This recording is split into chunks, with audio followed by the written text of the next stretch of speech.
Adventure of Pipeman on W4CY Radio.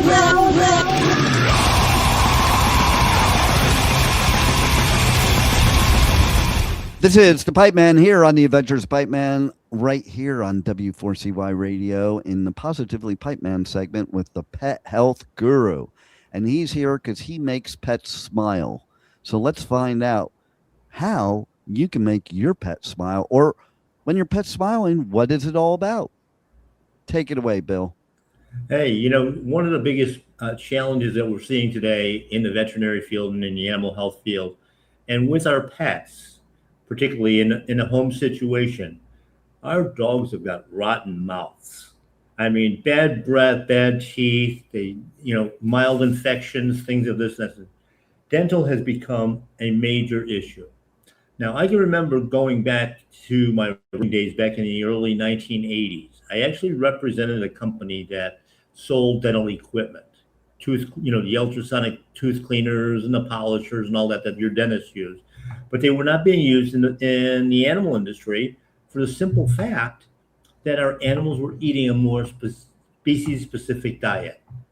And once we got over to the no mix formulations on pet foods, the carbohydrate-based, all of a sudden the whole mouth started to rot, because dogs and cats do not produce amylase in their saliva to break down the sugars. So it sticks, causes tartar to build up, gum disease, all that sort of thing. And the part that was missed that we had prior to the 1980s that was taking care of it is, in order to get a dog to even eat a kibble-based food, we always had to mix in meat, whether it be canned meat or our own, leftovers from our own food or what mom cooked, whatever. And it was actually the meat enzymes that dissolved the tartar. And in fact, when we started to see this revolution come along with all the dental problems, our first our doggy dental toothpaste was meat enzymes. But if any of you out there have ever tried to brush an animal's teeth, it's impossible. We have to think. They don't brush their teeth in nature, do they? I always wonder about that. These people that, they're doing all this stuff that their animals don't do in nature. Yeah. If you start to follow the natural program, I actually had a discussion this past weekend with several people, and to be honest, I was ready to kill. I know I shouldn't say that. AI is going to pick that up now, but these people, have such a bad, incorrect knowledge of what pets should have, because they're not listening to Pet Health Guru. They're listening to people that are making stuff up to sell product. Mm-hmm. And, whether it's a trainer, whether it's a veterinarian, whether it's a dog sitter. It's just crazy, some of the things. I happen to be in this group. They were walking their dogs, and two of the bigger, older dogs were having trouble keeping up. Of course, it's Florida. It's warm out and that sort of thing. But they were walking because they want to walk and lose weight. So they're walking their dogs 2-3 miles at a time. And these dogs just couldn't do it. And I could see that they were actually going lame and hurting. And of course, I just can't let things go. And I just kind of jumped in and said, this is animal abuse. Yeah. You have to read your pet. And one of the people said, well, our dogs are getting fat because we don't exercise them enough. I said, wolves don't exercise. I've never seen one at, World Fitness. The only time they ever run, puppies might run playing a little bit, but once they're not puppies anymore, they're sedentary. They sleep most of the day. The only time that a wild canine would run is chasing food. And once they catch it, they're not running again. So, we have all kinds of little misnomers like this. And of course, the same thing with the food. If you feed a species-appropriate diet, dental problems don't show up. And, so much of that, again, is even on the human side, the whole dentistry thing is such a hoax. It's all about cosmetics. It's not about health. Yeah. They don't tell you that, your bones are rotting away because you don't have enough minerals in your system. And of course, the first place it shows up is in your mouth and in your teeth. And then it's like, oh, we have to do this, this, and this, thousands and thousands of dollars. So, to keep an animal's teeth clean, you got to feed that species appropriate diet. Dogs need those meat enzymes, and that'll keep them clean. And of course, the other thing is we can't keep injecting them up with all kinds of drugs and stuff because that also depletes the minerals, which causes all the dental problems and the hip problems and the joint problems. Yeah, totally. And I find it interesting when I talk to pet owners how much money they spend on going to the vet to get their dog's teeth cleaned. It's gotten to be very, very big business. In fact, like I said, I used to sell dental equipment. I couldn't give it away to a veterinarian back in the early 80s until we got sued for practicing medicine without a license because we were selling it to groomers. And the funny thing is when they pressed the charges, they got thrown out immediately because it wasn't in the veterinary code. Until we changed that pet food formulation to exclude real meat and real meat enzymes, there were no dental problems. And of course, the next year, they obviously went through and changed all the veterinary codes to make it a veterinary-only practice, which meant the groomers that were doing it at that point in time were charging like $50 for a quick clean and polish. And of course, that immediately went to like $400.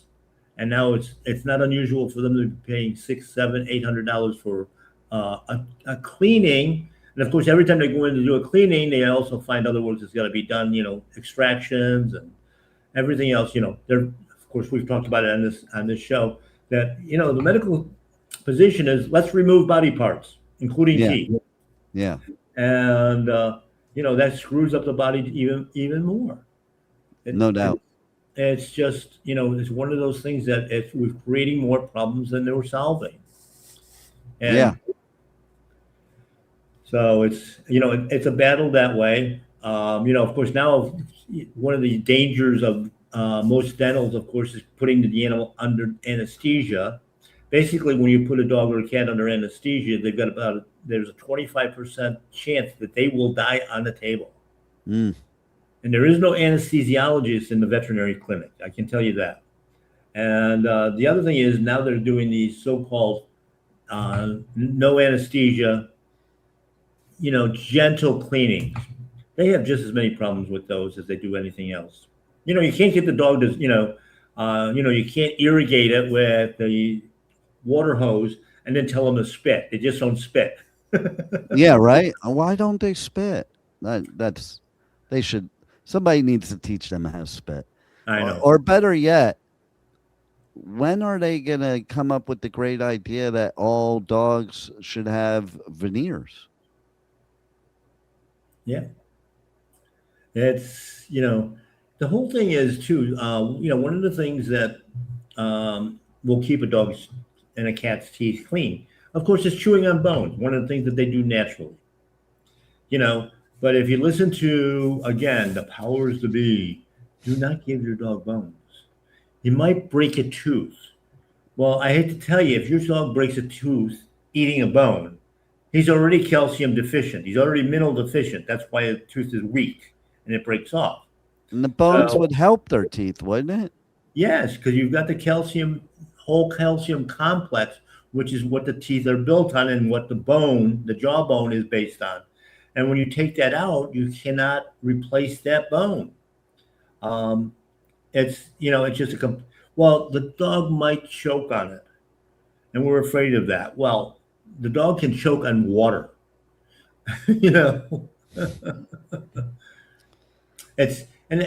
of course, the problem is when you give them something like that, like a natural bone, if they're feeding a commercial food, there's no meat in it. That bone is like giving him the best Delmonico steak that we could get, or the best tenderloin steak. So what do they try to do? They try to swallow it because they know they're not going to get any more. So that's where a problem sometimes lies.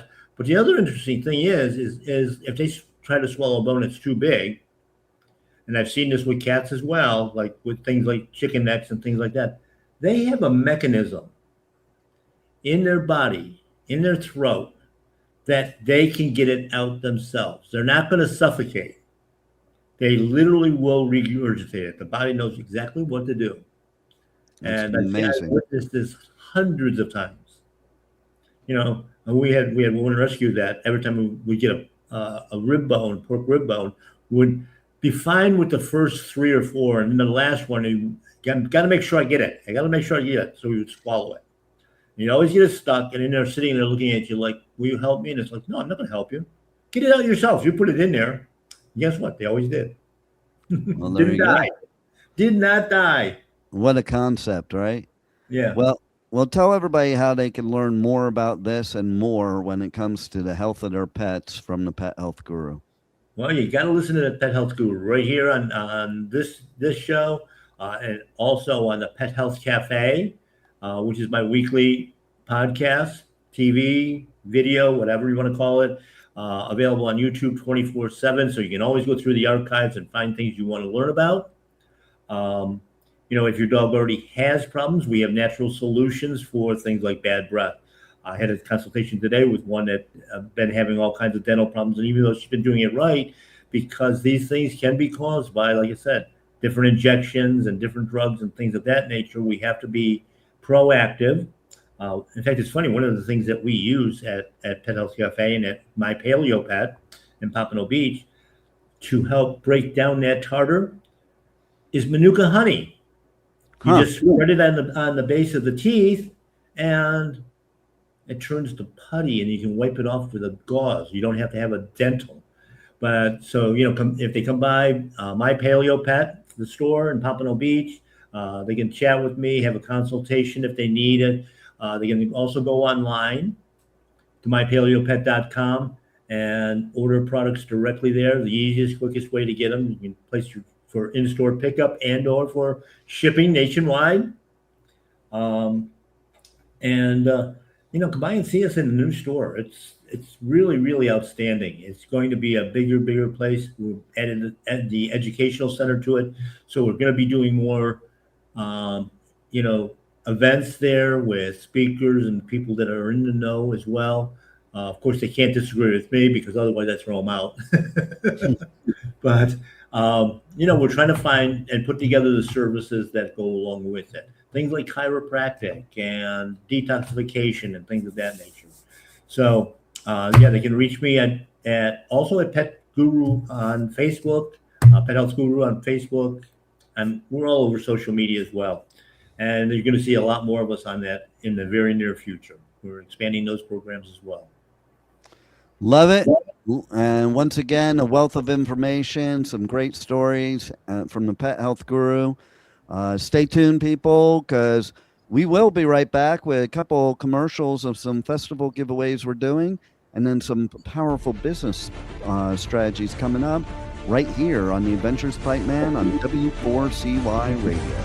Thank you for listening to the Adventures of Pipeman on W4CY Radio.